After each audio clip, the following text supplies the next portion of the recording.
Good morning student. इससे पहले मैंने आपको बताया था कि बस किस तरह चल रही थी, उसकी स्पीड क्या थी। लेखक अंदर बैठे थे, पेड़ आ रहे थे, तो वो किस तरह से उनको अपना दुश्मन समझते। आगे हम चलते हैं। सीन चांदनी में वृक्षों की छाया के नीचे वह बस बड़ी दयनीय लग रही थी। दयनीय का मतलब होता है दया के योग्य, ठीक है। दयनीय अनीय प्रत्यय लगाया हुआ है। दया शब्द का जो विशेषण होता है वो दयनीय होता है, ठीक है। शीन का मतलब होता है कमजोर होता है। तो कमजोर चांदनी में वृक्षों की छाया के नीचे वो बस कैसी लग रही थी, दयनीय लग रही थी।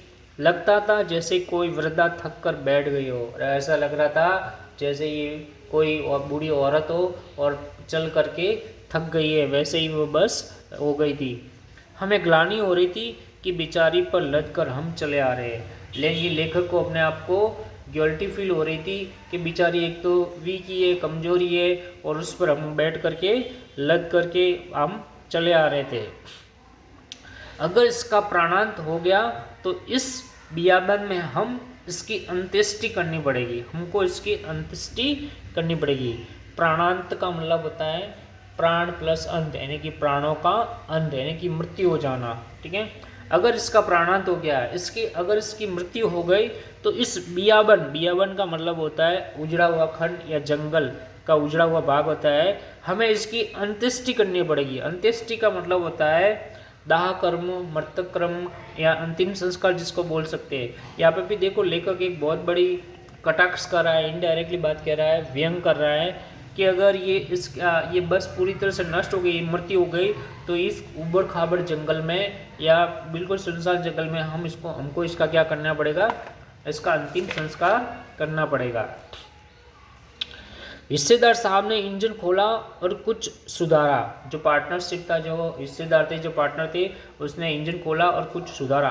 बस आगे चली, इसकी चाल और कम हो गई, इसकी जो स्पीड है वो और कम हो गई थी। धीरे धीरे वृद्धा की आंखों में ज्योति आने लगी। यहाँ पे देखो धीरे धीरे जो वृद्धा है, वृद्धा किसको कहा गया है, बस को कहा गया है, और आंखों की ज्योति आने लगी मतलब उसमें थोड़ा इम्प्रूवमेंट आने लगा, ठीक है। धीरे धीरे वृद्धा की आंखों में ज्योति आने लगी। चांदनी में रास्ता टटोल कर वह रेंग रही थी, और चांदनी थी जो रास्ता है उसमें रास्ता टटोल कर रेंग रही थी, मतलब बिल्कुल धीरे धीरे चल रही थी। रेंगना मतलब आप समझते हैं। आगे या पीछे से कोई गाड़ी आती दिखती तो वह एकदम किनारे खड़ी हो जाती, यानी कि आगे या पीछे से कोई गाड़ी आती तो वह एकदम अचानक किनारे खड़ी हो जाती और कहती निकल जाओ बेटी, अपनी तो वह उम्र ही नहीं रही। यहाँ पे आप देखोगे तो लेखक वापस कटाक्ष कर रहे हैं। वो कह रहे हैं कि उनके पीछे से या आगे से कोई भी गाड़ी आती तो वो किनारे खड़ी हो जाती और उनको ऐसे बोलती बेटी आप आगे निकल जाओ, अपनी तो वह उम्र अब नहीं रही, ठीक है।